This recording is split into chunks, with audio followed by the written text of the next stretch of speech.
History for Fools. Welcome to the History for Fools podcast with the very, very funny and intelligent genius, ButchEscobar. Hey, what's up? That's a lot of pressure, man. You're a scholar, bro. You got the Comedy Bible. Also, man, we'll be selling Comedy Bible t-shirts. I'm just kidding, man, but that would be dope. If you have an idea for a t-shirt, I was thinking that we should have the Comedy Bible right there, and then History for Fools. History for Fools. And our little notes on the side. Also, this is one segment. Again, we're not experts. We're not guys that are like, we know everything. There's like guys that do that. Oh, you're not a genius? No, I'm not a genius. I'm a stand-up comedian. Self-taught. This is, yeah, pretty much. Yeah. This is our interpretation of what we decided to look up and read. This is History for Fools. This is one subject we're working on now. We're going to have some others on other episodes. Well, okay. When we started this podcast, I was chilling one day, and we were on the road, and it was Gabby Lamb, ButchEscobar, Martin Rizzo, and Rodrigo Torres, and we were all hanging out, and we were talking about comedy in general and stand-up comedy, and I've been doing stand-up comedy for over 25 years, I think, 26 years now. Wow. And we were hanging out with a bunch of comics. We've always talked comedy. Everybody talks chop. You know, whether you're hating on somebody or you're talking. And these conversations could go on at a Denny's or at a Norm's or at a Waffle House. Or in the car on the way. way. In the car on the way home, or somebody's outside the parking lot. These conversations sometimes carry on for 4 hours or 2. And they get really intense. Yeah. And I'm thinking, why not do it in a podcast? Why not do it on a podcast? And share it with our fans or people who wonder, what do comedians talk about? We pretty much, when we're not talking about podcasts like this or talking about comedy, we're talking bad about comics. And no lie. Yeah, we are. We are. It's fun.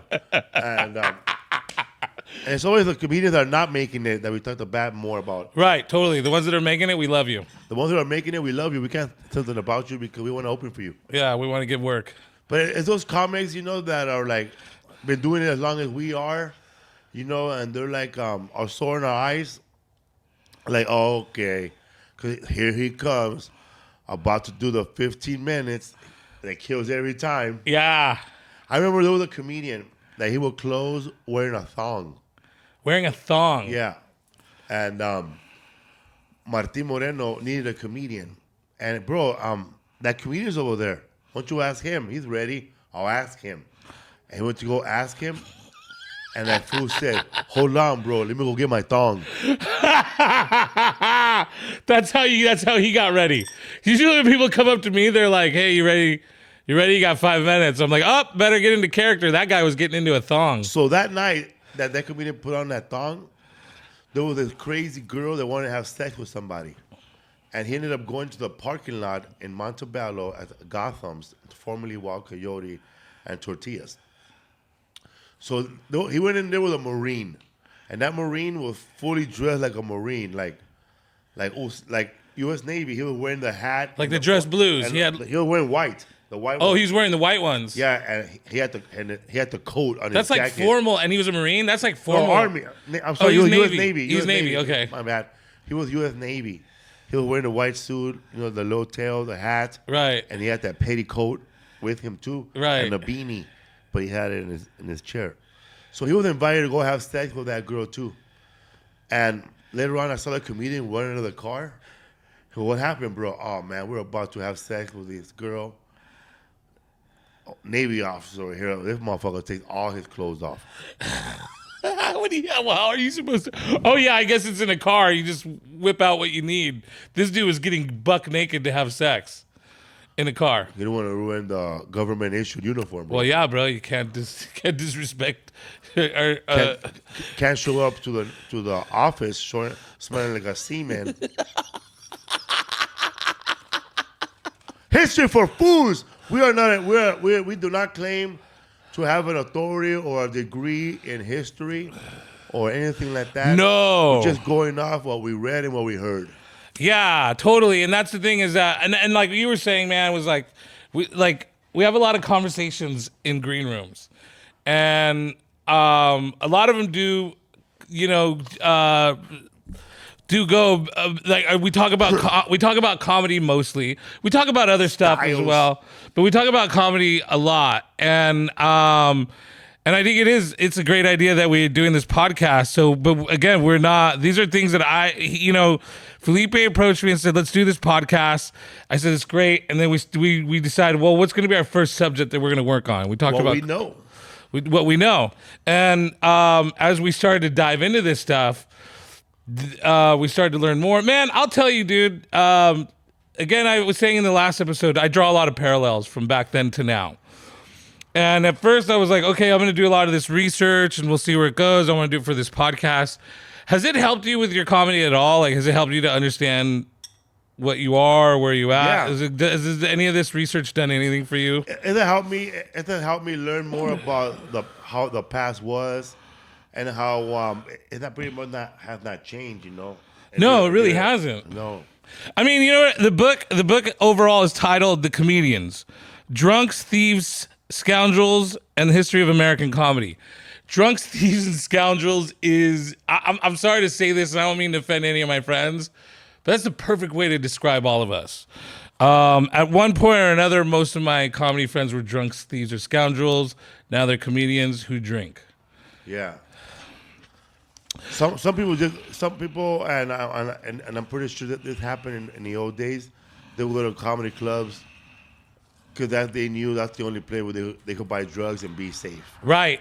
Some of them would. I was reading too that some comics became comedians because they needed a place to chill or crash out, and so they would go to the theaters. If you were a comedian, you go sit in a theater all night and wait to go up. And it was a place for you to also just hang out and not get arrested for vagrancy, which was a thing back then. You think if you were a comedian back in those days, you'd be hanging out at Lindy's? I feel. Which one was the one under Lindy's? Because Lindy's was the top deli, right? Yeah, in New York, there was a deli where all the big comics showed up, and all the big comics. It was called Lindy's. Right. And this is the era that we're about to talk about right now. This is perfect. Radio. Because if you were a comedian on the East Coast, back in this time, back in the radio area, that's where we're getting into the radio subject here. You had to you would hang out at a certain deli, right? Certain deli or counter restaurant. And depending on which one, it was the type of comic that you were. Yeah. Here in California, at the same time that was going on over there, all the actors were hanging out at the Derby. At the Derby here. Yeah. And there wasn't a lot of stand-up comedy out here at that time. No. Not that I read. It was mostly on the East Coast. East Coast. And so you go, and then it was like, what there was the Cantors? No, what was the name of the? No, I'm sorry, I'm thinking Eddie Cantor. What delis were there? There was. There's Jerry's Deli, and there's Cantor's, the deli. Okay, that is a with deli. A C, yeah. And then there's the Stage Deli. Yeah. And then what was the biggest one, the top one that we were just talking about? Lindy's. And Lindy's was if you were like the best closer, like the headliner, like George Burns, Eddie Cantor, all those guys hung out at Lindy's, right? Yes. And then it was also common for you to go find work there. There was nobody performing there. It was just where they hung out, right? Is that what I read? Yeah. I can't remember if they didn't perform there. Yeah, I saw a movie once about with Woody Allen, and it was based on Woody Allen being a comedy agent that he booked dogs and he booked jugglers, and all they did was roast him about what a horrible manager and agent he was. He goes, yeah, this guy was horrible, man. This guy won a percentage for callbacks. Right. So if you watch The Marvelous Miss Maisel, which is I think it's a great show because it encapsulates this period of time. But they hang out in the Stage Deli. Stage Deli. Which was like the mid deli. It was the one where like if you were like already an established comedian, you were looking for work, I think that's where you went and hung out. But that's a very good depiction of how it worked back then. According to what I've read, that you would go to this deli, you would hang out, and it's not. And again, this is not much different from today. Where I was just in San Francisco, a lot of the comics will hang out at a bar called. Never mind, I'm not going to give out the bar name because I don't want people to come and like hunt us down there. But we all hang out at a bar, and It's the same thing. You go and you hang out. Someone will go, "Oh, hey Butch, what's up, man? How's it going? Oh, cool, man. Blah, blah. Hey, man, I got a show every Wednesday. Do you want to come do my show?" And that's kind of still how it's the done deli now. basically is what a barber shop is for construction workers. Right. You go there, you find work. Right. And this is just for like small time comics. I mean, obviously, even back then you had an agent that got you work. Now, like you have an agent that gets you work. Yeah. But when I didn't have an agent, I had to make phone calls. Right. Or did you get gigs when you would hang out at places? Like I would hang out at gigs or wait for somebody not to show up. Then I will get the file out. Nice. And that's kind of what's happened too back then. That's funny, man. I don't know if we're going to get to that yet, but I guess when we talk about Lenny Bruce, I'll mention that when Lenny Bruce was getting arrested for saying bad words and messing around with those laws where you couldn't say bad words, there was a comedian. Decency laws. Huh? Decency laws. When he was breaking the decency laws, there was a comedian that will follow him to the gig and wait for him to get arrested and take the gig. Right, yeah. Yeah, he had I don't know if he had hired the guy or the guy just on his own volition. I used to follow Willie Barcena. I used to follow Willie, wait till he got in a fight, and then I would take his show. Just an example. So radio comes along, radio takes out vaudeville, and then you got a guy named Eddie Cantor, who is a former vaudevillian who was in the Ziegfeld Follies, who had really, really done a lot during the vaudevillian days and had a clean crossover. And then radio, again, we were saying on the last episode, was paying a lot. He got about $100 a minute to do about a 5-minute monologue. And this is also around the same time that... How much a minute? $100 a minute. That's a lot of money. That's a lot of money, right? But think about this, man. It's still sad. That's the part of being a comedian. There wasn't a problem so much with decency during the vaudevillian days, because it was the era that we were living in, and and it was it was it was cracked down a lot on back then already. Like we weren't as advanced. Now you get into the radio days. And it's new territory for all these guys. You have sponsors that are paying thousands of dollars. Lucky Strike, Pall Mall, Philip Morris, Jell-O, all these companies that are now paying tons of money for radio spots on these radio shows. You got like Jack Benny, you got Eddie Cantor. It's funny how these comedians are like as a comedian, right? When you become a product, like back then, like you become the face of the product, right? Because now. You watch a television show, and the show is called Jerry Seinfeld, or the show is called Welcome Back, Carter, or called Roseanne. Back then, the show was titled Welcome to the Texaco Show. Right, or the Lucky Strike Hour. Welcome to the Lucky Strike Hour with Bob Hope. Right, and then it was called, I remember my son loved listening to old Gunsmoke episodes when he was a little younger. And it was the Gunsmoke. It was the Lucky Strike Gunsmoke Hour, and and it's funny because tobacco did a lot of advertising, and who started television? Marlboro's.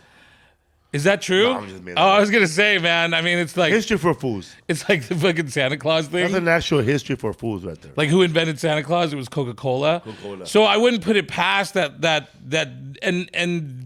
came around. I'm pretty sure television advanced faster because we're gonna talk about radio right now.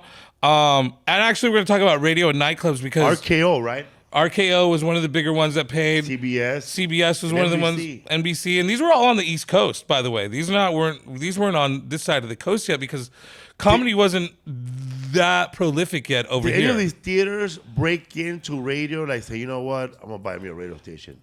Right. Oh, did they ever do it? No, they never did anything like that. They were trying to trounce radio. They were trying to say radio is bad for you. You can get cancer from the airwaves or the battery acid leaks from the General Electric radios causing fires. There was only like a handful of fires that happened from the first radio modules that first came out. How dangerous was the bin back then, bro? To tell somebody, listen, that cord for that radio is made out of cotton, by the way. There's little wires on it, but it's all wrapped with cloth. Because back then, wires were not wrapped in plastic like they No. are now. They would have a wire, and they'll wrap an actual rope on it Right. and plug it in. Well, I remember my grandmother had an iron that still dangerous had is a that? cloth, like a cloth wrapping. So that's why when you watch a cartoon and you see an iron burn, it will burn like a little trigger all the way to the top. Is that true? Yeah, because No way. If I it, thought that catches, was, if it catches on fire, it's gonna go like a thread. You know, right. burn all the Yeah, way it's like through. an explosion, like a bomb. They'll burn the iron part.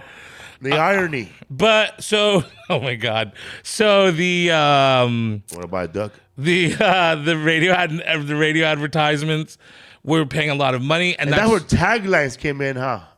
yes, that's where taglines came in. That's where you started to like come up with phrases for stuff. And this was starting to cause controversy during the radio time because I think it was Canada Dry was one of the first to offer recycling programs where if you brought in a certain amount of bottles, you would get a certain amount of money. And it was Fred Allen who was being sponsored by Canada Dry, and he wasn't happy about it. So he started to, he would go, I just bought a 6-pack of Canada Dry. I'll get 20 cents when I'm done. And Canada Dry didn't like that he was mocking the recycling program, so they would cancel him. And it happened all the time where there was conflicts between the comedians and the sponsors because the sponsors wanted them to say something stupid and the comics weren't. Yeah, that has not changed because there was, you can look, you got to Google it, and if I'm wrong, it's called, this podcast is called History for Fools. Jay Leno was told by the networks to stop doing jokes about Amtrak. Really? Yeah. On the Tonight Show. Yeah. Because it was killing, Yeah, making him look bad. it was making them look bad. Maybe charging Plus, more it's a for a government ride. entity. It is a government entity. Yeah. But maybe charging more for fucking train rides than plane flights is what's fucking you over. I don't know. I'm just, I'm just a guy who travels. But radio back then was kind of uncharted territory for these guys. And you had guys like Eddie Cantor who first came in and was getting paid a lot of money and having these shows, and he was kind of a jerk. And then he got taken down for a while. And then there was Joe Penna who came up for a couple years, and then he got taken down for a while.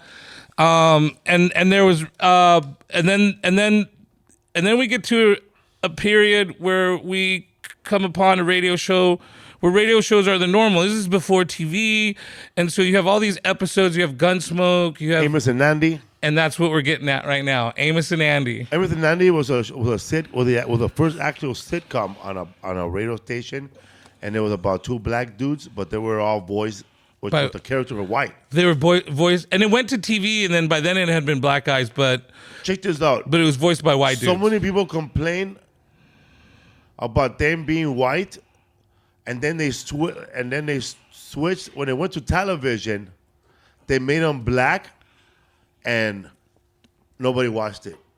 Not Right. even black people watched it. Right. And the show got canceled, but the radio show kept playing.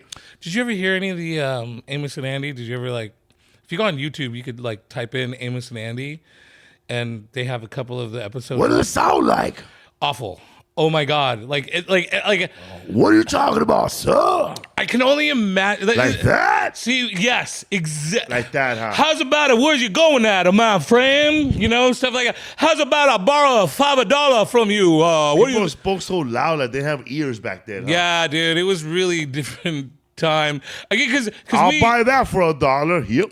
We struggle with racism to this day, right? And I'm not trying to say that we have it easier, we have it good, but we do struggle with racism still. We still have a lot of problems with media and with trying to get work. And I mean, me and you have a lot of these discussions about the lack of our own representation in clubs. But could you imagine being in a time where it was straight up in your face? Like, oh no, bro, you're Mexican. We can't hire you. Get the fuck out of here. You're a brown guy. No, we don't. There's another guy on the side of town who's going to pay you less, and he'll do that Bro, for my you. name is not Gerardo Hernandez. It's Jerry Hearn. That's what you had to do. You had to change your name. Yeah. Even the Jewish performers couldn't be full Jewish. You couldn't be Bob Eisen Right. Well, Henny Youngman did that. He changed his name to make it seem more... or Bob Eisen's dad. Who did radio too? Einstein? You're talking about the Einsteins? Yeah, Bob Einstein. Okay, and that's where we're coming upon as well. You couldn't be called Bob Einstein.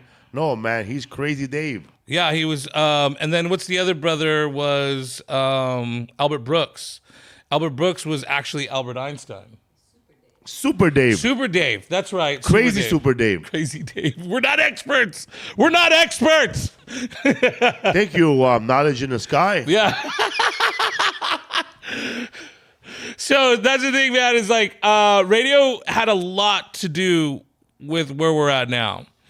And that's a lot, like a lot of the comics that were working in vaudeville, like you got like George Burns, Jack Benny, man, I'm trying to remember some of the names here. Eddie Cantor, The Marx Brothers. The Marx Brothers, all transferred from vaudeville to radio. Money was coming through. Stand-up was a big deal. But you're also talking about a transition as well from like the show guys that were like, hey, did you hear about the guy that did this? Did you hear about the guy that did that?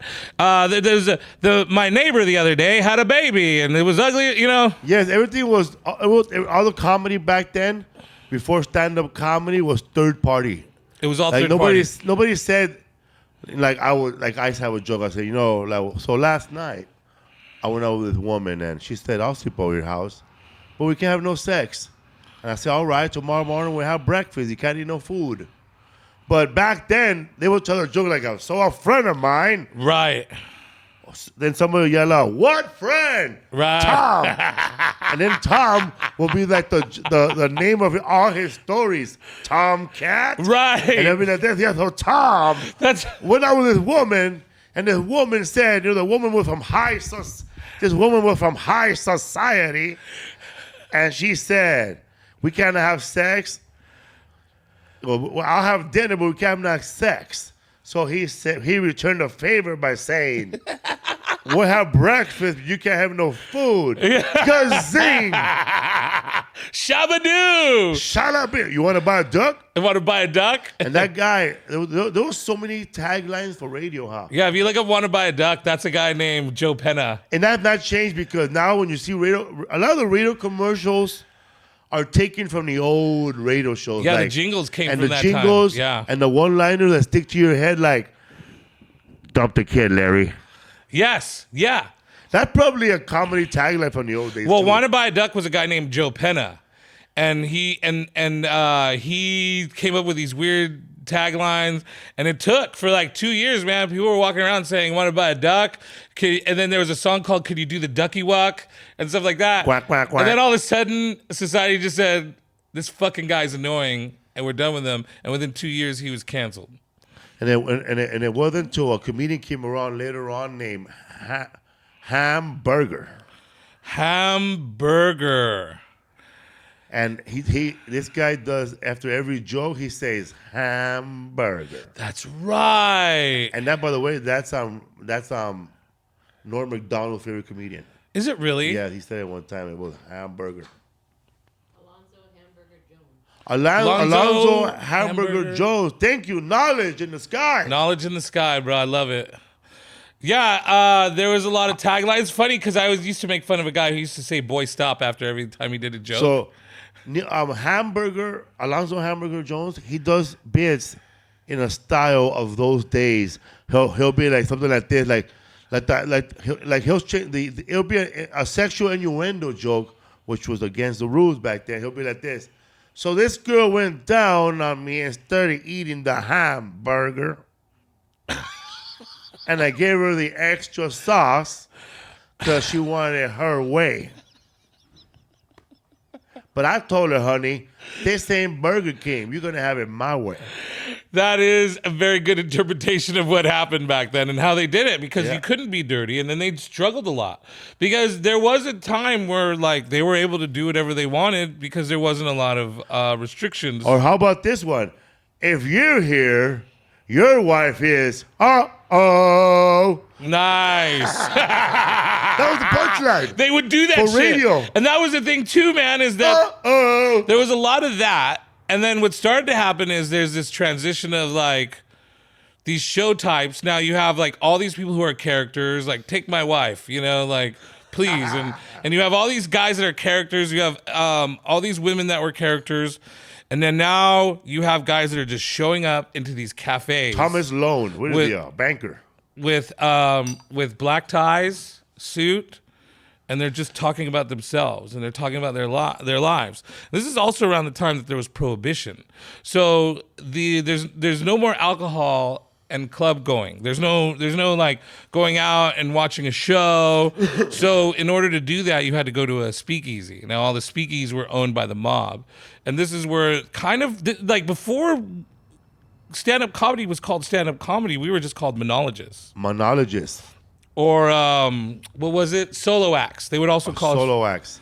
And so at this time that the mob is running all these speakeasies, all these places that's hard to get into.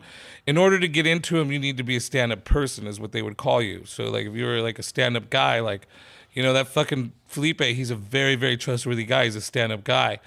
And so if you had a comic coming in to work the club that night, to clear him, to make sure he was able to work. And again, this is a theory.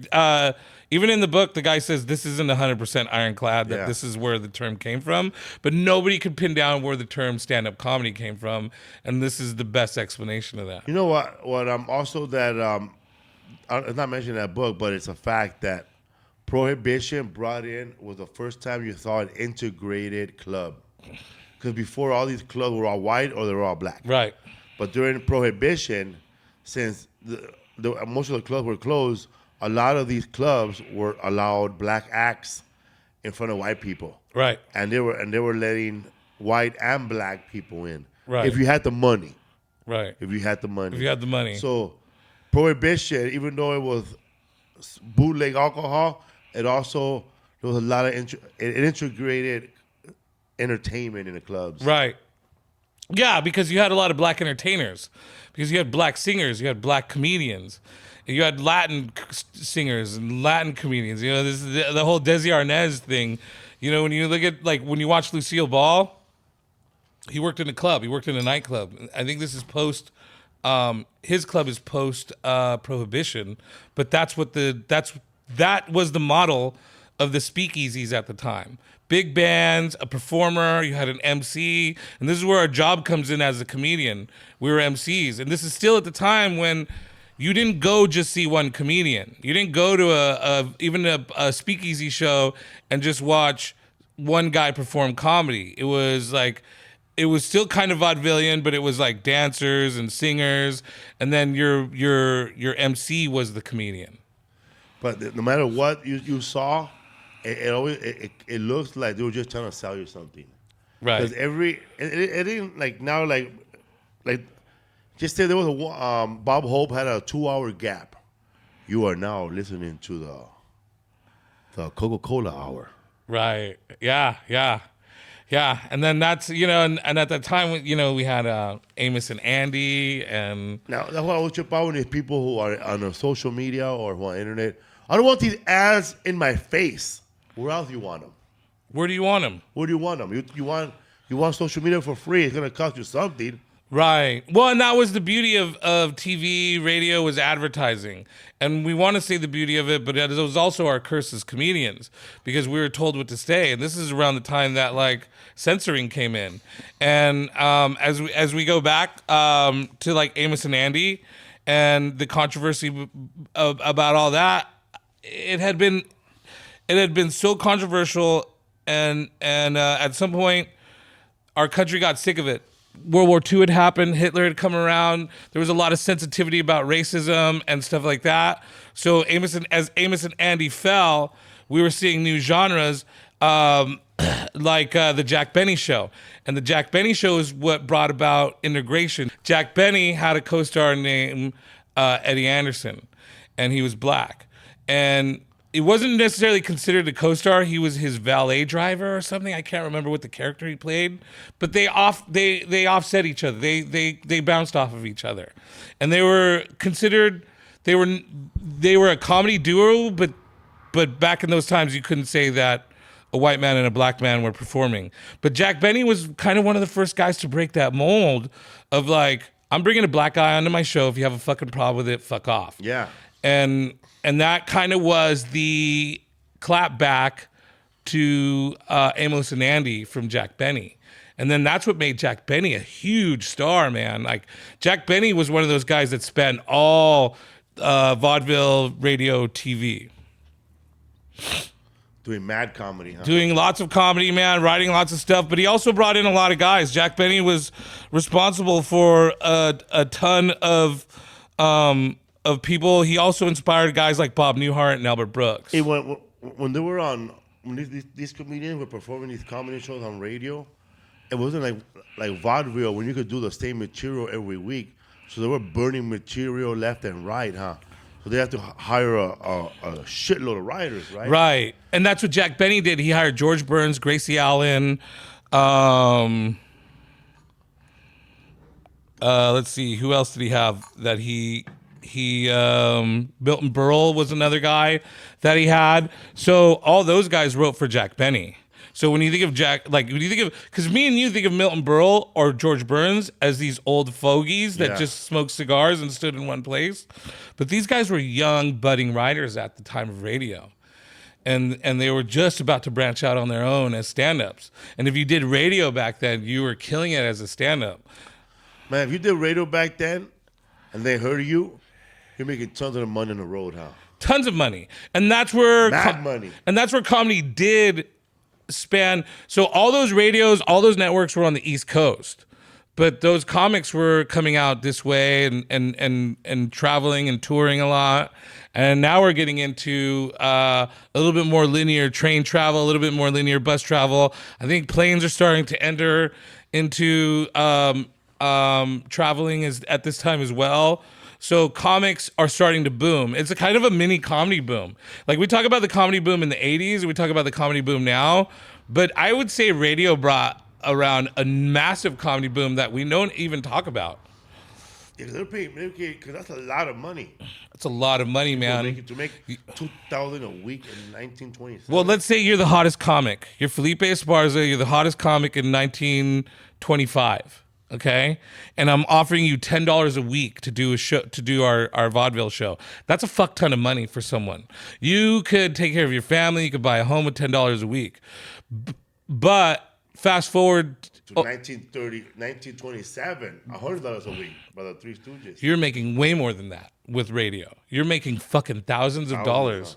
Like some of these guys, and I'm talking like when by the time George Burns had his own show. Those guys, and I think even Jack Benny was making upwards of $50,000, $60,000 a year. Some of them were making $100,000 a year. Like, the money that was just coming through from advertisement was nuts. How about when George Burns and Jack Benny, when they were going to cancel them, bro, because they bought that stolen. Oh, are you talking about when they got arrested? Yeah. Because Jack Benny's wife was showing off her diamond necklace. They were at a party with another. Gracie Allen. Gracie Allen was showing off her necklace to Jack Benny's wife. They were at a party, and there was another guy there who had a necklace, and they wanted to buy it. I'll sell you this one. Right. Then that guy went to go get another one. They were both stolen. Right. And they were being tracked by the FBI at that moment. And so Jack Benny and George Burns were arrested. And they tried to like shame them and kill their careers. Right. They thought it was going to be over for them. Yeah, a lot of people thought, because it was really bad for them. They were released, and I don't think they paid a lot of money. I think it was like a week's worth of salary is what they ended up paying for their fines. But again, man, can you imagine back then if you bought stolen jewelry, you were a societal pariah. We're like, now people are like, oh yeah, Felipe Esparza, fuck that guy, dude. He bought a stolen wedding ring the other day. Like, it's not gonna. I don't know. The guy had 10 of them. Fell off a truck. So yeah, the radio had developed these guys into huge acts. At the same time, they're touring, and then boom, Prohibition comes around, shuts everything down. Comics can't work in these huge cabarets anymore, in these huge clubs. They start to go underground. And then, again, this is a huge shaping for stand-up comedians because we're working these clubs now, and now we're not being censored. And the fact that we're not being censored allows us to work blue, and that brings about guys like Lenny Bruce and George Carlin, Richard Pryor. Like, now we're getting into that era of people that are not being censored by what they say anymore. And when we were talking about decency laws earlier, now we're talking about people getting arrested, going to jail for just their words. You gotta have a license now to perform. You have to have a cabaret license to perform. Fuck, dog. You have to have a license to perform somebody, in every state that you worked in back then. You think somebody could enforce that again one No. day? No. I mean, maybe, You know, in California, every club, if it's a dance club, it's a dance club. Right. But you can't have a person on a microphone unless you still get the cabaret license. Really? Yeah. And where in California? Because there was a club called Dublin's, and Jay Davis, the comedian, Okay. he had a hottest room in Hollywood Tuesday nights, and it was bigger than the other clubs, bro. It was free to get in. It was jam-packed with college kids. And they kept warning the club, listen, man, you're a bar with pool tables in your dance hall. You guys keep having karaoke, you keep having comedy, we're going to shut you down. They ignored it, bro. And the person, that place was even Monday, Tuesday, Wednesday were the craziest nights. Can you believe that? Monday, Tuesday, Wednesday. Monday, Tuesday, Wednesday. Yeah, Monday night football. Then Tuesday, margarita, and Tuesday was a comedy. And Oh, Wednesday was yeah. karaoke. And they shut them down. Shut them down. Yeah. No, like, I remember when A lot of bad things happened, but eventually that was the main one. I remember working in San Jose at the time I was running a bar. And when I first started working at that bar, it was $3,000 to have your cabaret license because we would have bands. 6 years later, after I left that bar, it went up to $30,000. I used to perform at a comedy club, It was for comedy. It was called the Liquid Lounge in Long Beach. Okay. And it was run by a comedian. They call him Cochino. And that club had a license just for a bar. Okay. And for comedy. I guess they got the cabaret, but they didn't have the dancing. Well, that's the difference, though, between now and then. Back then, you would have to get your cabaret license. Yeah, and so, And you would have to walk around with your cabaret license. And if you got stopped, So now the club needs it. now it's just the clubs. This club had the cabaret license because they have bands perform. But they didn't have the license that allows you to have people dancing there. So Lisa and I, my wife, we were dancing when the DJ was playing his music. Security guard showed up. Oh, excuse me, you can't dance. I thought it was in 1920s. Get bro, the when he told me fuck that. out of here, bro. Please, no dance. No dancing. So, Wait a minute. No dancing at all, period? No Like, you dancing. can't even like jig around, no like jiggle dancing, around at your... cocksucker. No Wow! fucking dancing. Did you hear me the first time, motherfucker? Not a he or a ha. So, I didn't notice because we were both dancing, getting all freaky, dirty dancing and shit, Right. all buzz. And they tap us on the shoulders. He goes, oh, sorry, man, I know her. And then he goes, no, sir, no dancing.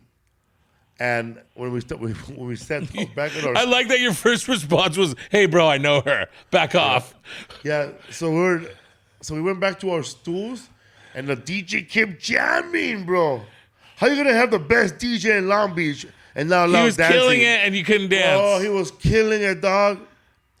My boss is on Broadway. Huh? Wait a minute. I don't understand how you can just what's the point of it then? So was the place packed? Was packed, dude. So what we do? Well, everybody was dancing on their stool like this. Yeah, I bet, dude. At what point do you lose your mind and just fucking say fuck it? Like you get rushed. Everybody just rushed the bouncer and make it a... So a lot of these clubs with the decency laws, they'll threaten them since they can't go out to the comic. They'll tell them, listen, man, if you guys book Joe Diaz again, we're going to shut down the How Cafe. We're going to shut you down. Yeah. And so it put it in the hands of the club owners to not hire comedians. And this is a fact because I was talking to Kylene, I think her last name is Borshoff. She's the owner of the San Antonio River Center Comedy Club and the owner of Laugh Out Loud Comedy Club in San Antonio. Was her husband Bruce? I know his last. Carlene Barshoff and Bruce Barshoff. And she was telling me that she had booked Doug Stanhope to do a show, right? And Doug Stanhope was a wild man back then. This was before Doug Stanhope wore those clown suits and shit he wears now. You know those real bright suits. Yeah, and shit, totally. Like the mask. Like he looks like a sad clown without his He fucking looked like the mask makeup. and Yeah. shit. Like he was wearing those pimp suits before. He was just like me, you know, hat, shoes, denim jacket. Right. But Carlene told me that Doug Stanhope had a thing where he would take all his fucking clothes off, bro. He would get naked. Yeah. Like Bobby Lee, or Yeah. like completely buck naked. Butt naked. Without his clothes. So he did it once. He was warned. He did it again. And then they finally warned her. They said, listen, man, we're going to shut you guys down. You don't have a license for burlesque. Wow. Really? They brought that back. They fucking went to shut him down. Remember we talked about the burlesque show? Right. This is in the last episode. Well, they told Colleen from the San Antonio River Center Comedy Club, you don't have a license for that. So if you need to warn him. So the manager warned Doug Stanhope, and they said, listen, man, you can't be taking your clothes off. You know, I know you could, if you do that in California, they'll probably have a license for that. But over here, we're in Texas. This is the conservative people. People complain. Oh, yeah, it's Texas. Because I was going to say, what draws the line? Because when I was in Sacramento, I worked with Bobby Lee. He didn't get buck naked. But every night, his closer is back then, his closer was to take his pants off. And he had like these underwears that showed his butt cheeks just popped out. Yeah. And then he would rub them on somebody or something. But I never even thought of that at that time. So they warned Doug Stanhope. And then the owner of the club, she was paying me off for the week, so she's having a conversation. Right. She's a beautiful woman. She likes talking, you know. She has a shitload of stories. She said, so I went to sleep, you know, okay, nothing happened. I didn't get a call, a warning. So then I wake up in my phone, and I have like 30 messages. Some of them are from the people at the club. Oh, no. And they go, what happened? Did Doug Stanhope get drunk and take his clothes off? He goes, no. But he brought people on stage and they took their clothes off. Oh no! so he proxied other people to do his last bit for him. Fucking hilarious, Doug. That's Stanhope. how a comedian gets away with it, eh? That's how we're always gonna get away with it. You can't tell a comedian not to do something. I had a We'll find a way to do it. I had a guy tell me, he goes, listen, we don't curse on our shows, and I go, well, you hired me, I curse, and he goes, can you do me a favor and don't say fuck, just don't say fuck. So instead of fuck, I use shit. Like I doubled up on my shits, and he was pissed. He was so pissed. But it's like, don't tell me not to do what I do. I'll find a fucking way around it. And I think that's kind of what we did. That's what we've done. This whole book is about stuff like that, where we just find ways around things to be what we want to be. Like I remember I had this one gig, and the guy who, not the guy who booked me, but the guy that is the boss of the guy who booked me. Right. He wanted to have a little dinner with me and talk about the show and what it is about. I told my agent, I said, no, I don't want to hang out with him. Yeah. I'm good, bro. He goes, why not? Tell him I'm going to be tired from the flight and I need to get in and go over my 1 hour set so he'll be right. Because I know what this fool going to sit down. He's going to sit down and talk to me about, he's going to tell me this. You know, at this show, there's going to be a lot of conservative people, a lot of old people. There's going to be a lot of people there with their kids. You know, I know you perform at the clubs, but this is not a comedy club. So, bro, I don't want to hear that from him. Right. Because they obviously hired me because they know what I do already. Right. That's what I don't understand. They didn't hire me for stuff I don't do. Right. So why am I going to do something different? You know, one of my favorite stories that I tell all the time, and this is like, sometimes it's advice that I give to New York comics, that especially when you're confronted with the, hey, you need to be clean, you need to be clean. Do you remember when we worked in Visalia together? Yeah. And this is my first big gig ever. This is the first big fucking huge gig I've ever done in my entire life. It was That's like when they bam-sammed you. It was, yes, they bam-sammed me. Yeah, that's a good way. You got bam-sammed. Bam-sammed. And so he calls me up and he goes, hey, mijo, my name's Leonard, and I'm going to have you come out and do comedy. Felipe Esparza asked if you could come out. I just want to check in, make sure you're clean. Are you a clean comic? And at the time, I was able to do a little bit of clean work. So I was like, yeah, I'm clean. He called me every fucking week till the show started to make sure I was clean. And then we did the show, and I maybe said shit a couple times, but I got away with a pretty clean set. The next day, we're in the parking lot, and I'm like, hey, man, what's the deal with this guy? And he said that someone had told him, Bam Sam, had told him that I was a dirty comic, and that he was freaked out. But, that's what it was, because he would go, hey, mijo, you're going to be clean? I don't want you going Joey Diaz on me. Like, I don't want you to go Joey Diaz. That's right, cocksucker. And so you told me this story. I don't know if you remember. But I go, why does he keep bringing up Joey Diaz? And he said that because Joey Diaz, he would call Joey Diaz and do the same thing. And Joey was like, yeah, I'm going to be clean. I'm going to be clean. I'm going to be clean. And then he gets there the day of the show, gets on stage, and he's like, what's up, cocksuckers? Fuck Leonard. Let's fucking do this. And it's my favorite story. And I remember asking Joey about it when I was doing runs with him, like years later. And I go, hey, I heard the story. He goes, let me tell you something, cocksucker. Someone asks you to be clean to do their show. They're not going to have you on anyway if you say no. So you might as well go ahead and fucking do the show once, get paid, get your money, get the fuck out of there. And that has always been my favorite shit about. That's funny, man, because I did a show at the Stevens Steakhouse, and like it's all family members, you know. And Jerry Bednob opened up with, I was Jerry Bednob, comedian, 40-year-old virgin. He goes, I was talking to the promoter, and he told me to be clean. And then I saw a priest here. And I asked him, you have a problem with the word fuck? He said, fuck no.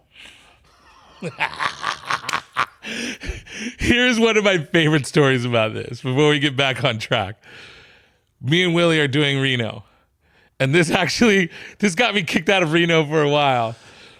So this is when I first meet Willie Barcena. We get into town. We don't get along, but we get along. We start to make friends. This is the last show. This is the Booker's baby. It's at this place called Boomtown, and this guy, this guy's making tons of money off this thing, and so he makes sure, like, he sits us both down and makes sure that we're clean. And as he leaves, Willie pulls me aside and he goes, "This motherfucker being real about being clean." And this is the same guy I said that would hire me to be clean, but then he would hire two bringers to be dirty. So we'll just say the guy's name is Wayne for right now. So he... Wayne Jenkins. No, not Wayne Jenkins. So I do my set, and Willie's like, if you do dirty, I'll do dirty. So I did dirty. So Willie goes up. I know that guy. His name is Wayne Grownunder. Wayne Grownunder?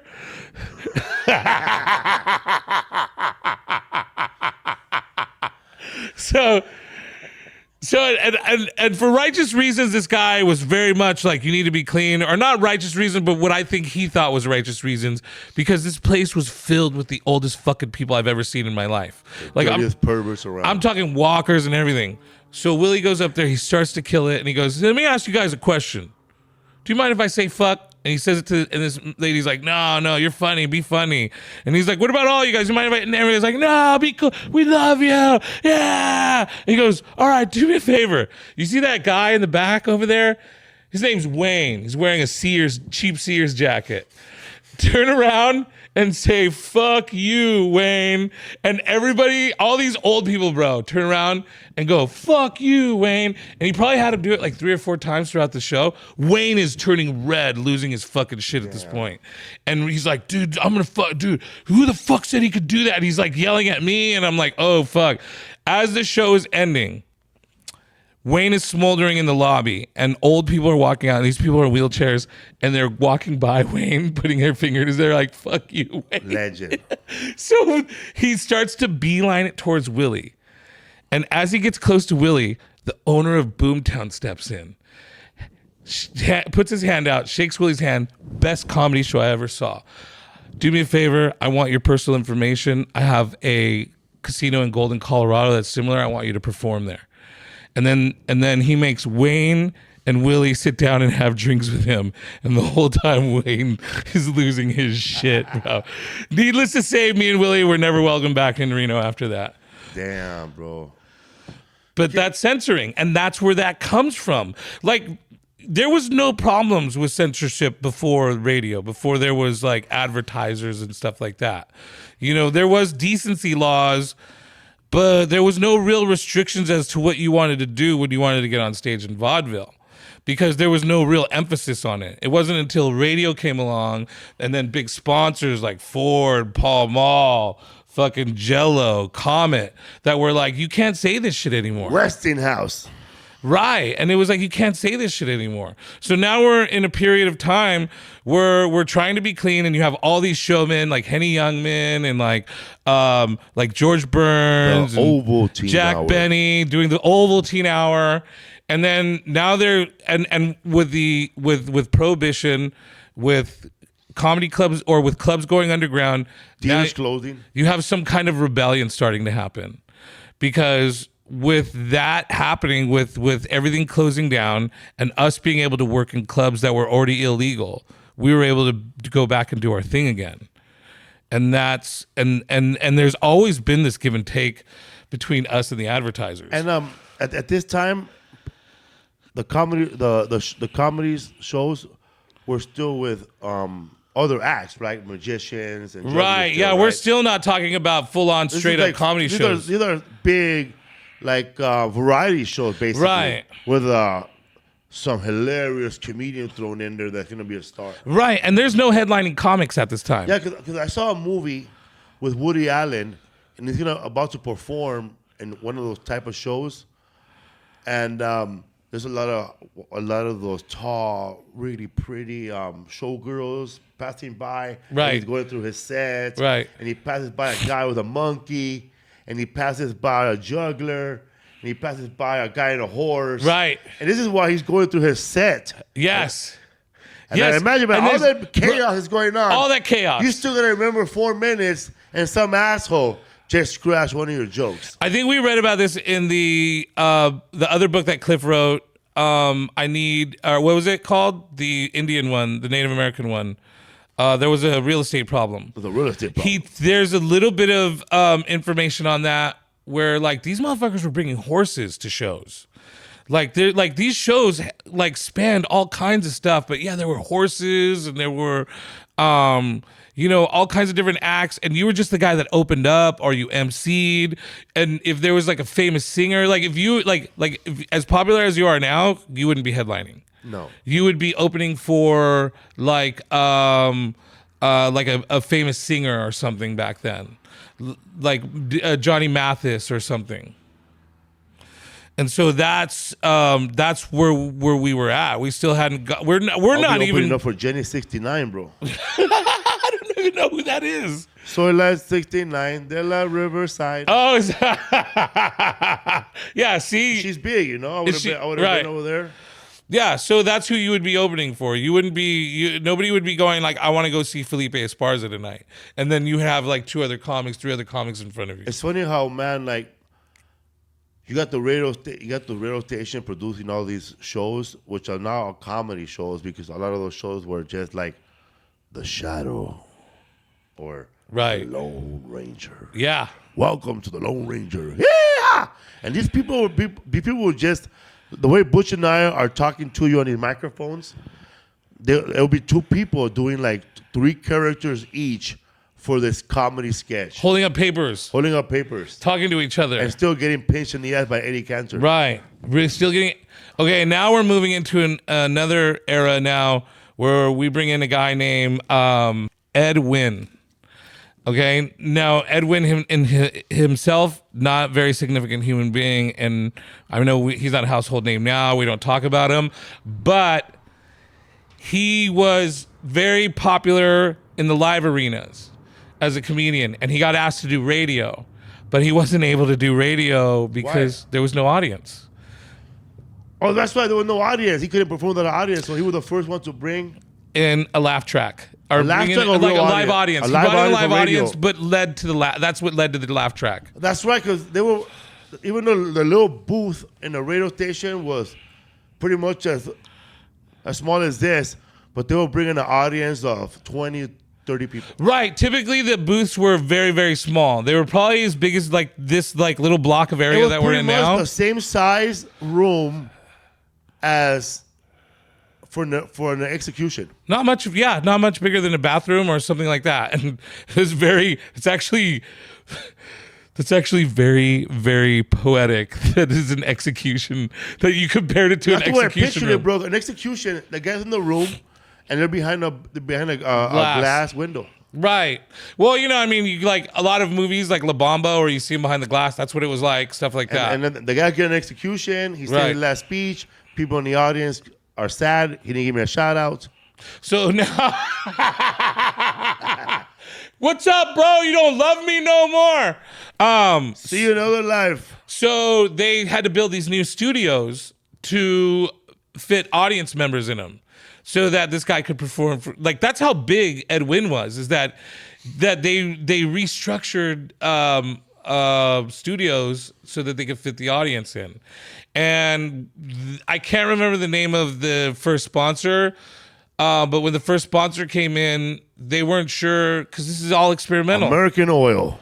Probably something like that. And so the guy turned his back during the show to see if Ed Wynn's show would be able to, would be like listenable, you know? So he went to a live show, turned his back the whole show to see if it was something that was you were able to listen to on a radio. And at the same time, Ed Wynn was taking all this fucking criticism from all these comics. They were like just hating on him. And it worked. It totally fucking worked. You know, like, and that's why you have TV shows for the longest time. The sitcoms had like live audience members or laugh tracks. Yeah. And then they got rid of the audience, put canned laughs. They put canned laughter in there. Yeah, it was just a track. And for the longest time, I don't know how many shows do you think you watched where it was fake laughter? Yeah, I'm pretty sure Good Times was not a live audience. Yeah, I don't think so either. Unless they told you El Chavo del Ocho was taping a live audience. Man, imagine, dude, being a kid in a radio, dude, listening to this. Like, I remember watching that movie Christmas Story, and the little boy, he's like he's listening to his favorite show, The Adventures of Little Orphan Annie. Yes, the Ovaltine Hour presents Little Orphan Annie. And when I was watching Little Orphan Annie, it had nothing Let's to go do ahead with and stand-up continue. comedy, but I've only seen Orphan Annie, the movie. You know, how Right. she's in an orphanage, and then she's adopted by Father Warbucks, you know? Yeah, Big Daddy Warbucks or whatever the Warbucks. fuck his name was. And that's the movie. It's just one side of Orphan Annie. What I learned from Christmas Story was Little Orphan Annie solved mysteries, bro. Is it really? Really? Yeah.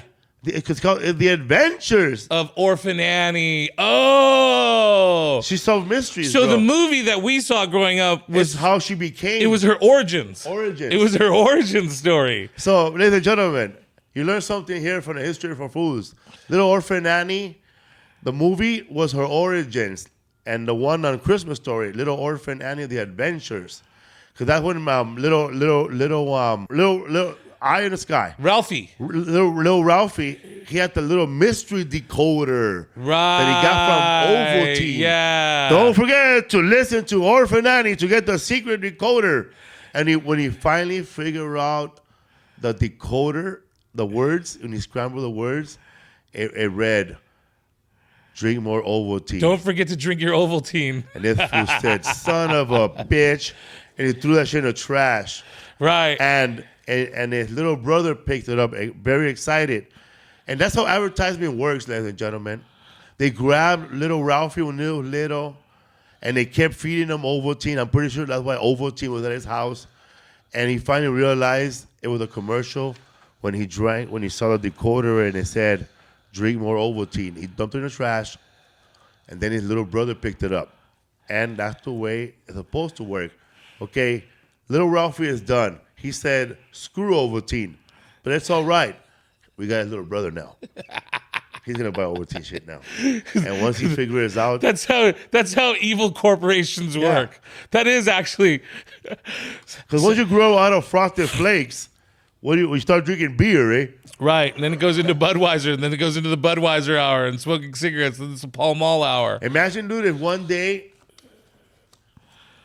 cannabis could be so big that you could be like, ladies and gentlemen, welcome to the Louis the 13 hour.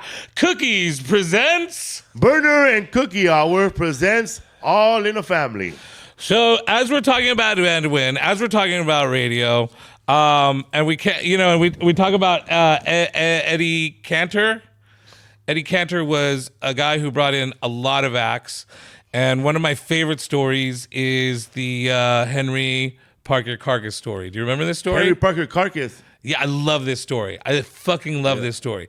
So Parker Carcass was some guy that was selling furniture in a local area on radio, and He's Super Dave and Albert Brooks' father, right? yes, he's Albert Brooks and Super Dave's father is a guy named Henry Einstein.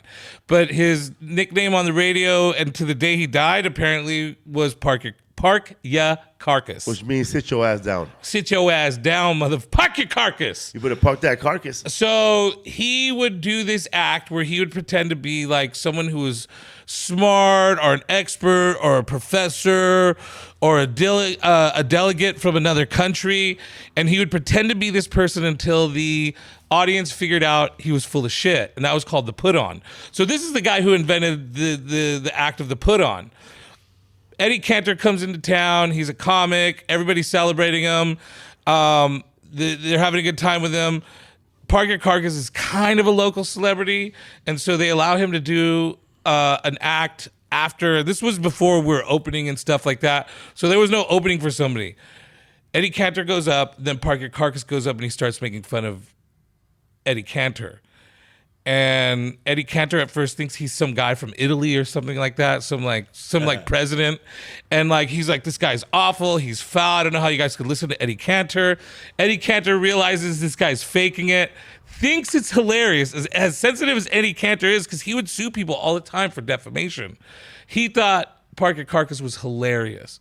So he brings Parker Carcass in to do his shows, brings him all the way from New York. Now Parker Carcass is one of the biggest deals in show business. He's got his own radio show. He's making $5,000 an episode. He's massive. Fast forward to now, he's one of the biggest comics, or one of the, not biggest, but he's a legendary comic.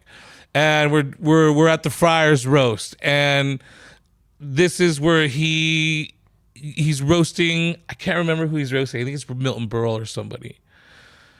No, it's the Lucille Ball roast. That's what it was. They were roasting Lucille Ball. And you know what I love about this stuff, man, is you can listen to this roast on YouTube, and you get a really good different version of what comics were like behind closed doors, because the roasts weren't TV friendly. They were really down low and dirty. I read in the book also, man, these roasts towards the end, there was no audience in there. There was no audience. No, it was just all comics. Just all comics. So he's roasting Lucille Ball, has a good time. His health is not good. And as soon as he sits down from his set, boom, drops dead. And then people think that he's joking. Right. They think it's a put on. Yeah, they think it's a put on. So, and that's one of the horrible comedic deaths, because they thought it was a put on. And the same thing happened to Red Fox. He on the set of his show, he was having a heart attack, and everybody started laughing. Oh, because he would always do the like. Because that was a real big one this time. This is the time. It's like, this is the big one. This is the big one, Esther. Yeah. This is the big one, Esther. And he was having a heart attack, but a real one. Wow. And everybody laughed, and then he died. Did you ever hear this story? It's kind of the same thing, but not as bad. Who's the guy? He's a gay dude. He used to do the intros for the improv. Sit down, shut up, laugh. I know who that is. Todd Glass. Todd Glass. So I heard, this is a story that I heard. I don't know if it's true, but Todd Glass would go to these parties with like Louis C.K. and like all the people from his class back then. What was her name? The girl. Anyway. Janine Garofalo. No, Jewish chick. Sarah Silverman. Silverman. So they're all hanging out, and the idea was always to get him high because he didn't like to get high. And then when he get high, he would start to think he was having a heart attack. And then he would panic, and then they would just laugh at him because he wasn't having a heart attack. One time he did have a heart attack while he was high, and everybody thought he was fucking joking around for the longest time. And then finally they realized he was having a heart attack, and then they called the ambulance. What's up, everybody? History from Foos. Butch Escobar. What's up? What do you think, bro? Would you like it? I did. I loved it. I love it, Comedy man. Bible, baby. Got the Comedy Bible, people. Don't forget to follow Butch Escobar. Where at? At Butch Escobar on Instagram. Also, a big shout out and a thank you to Lisa Esparza and Felipe Esparza over here on the Wheels of Steel, producing the show. Yeah, Lisa came in a few times to give us some good information that we needed. So. The knowledge in the sky. Thank you. And I'm Felipe Esparza. That's Butch Escobar. And you are watching and listening to History for Fools.